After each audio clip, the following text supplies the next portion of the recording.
Hi!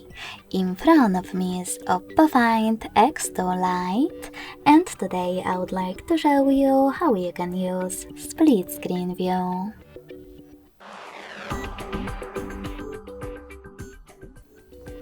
You need to begin by opening one of your apps that you wish to use in this view and accessing it in the background. Now tap on those three dots at the top right corner of your app and select Split Screen. So sorry, misclick.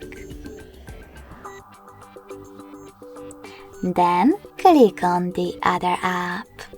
As you can see, now I can use both at the same time. In order to go back from this mode, drag one of your apps all the way up or all the way down and click on Home button. Thanks so much for watching. If you enjoyed this video, don't forget to leave a like, comment and subscribe. Bye!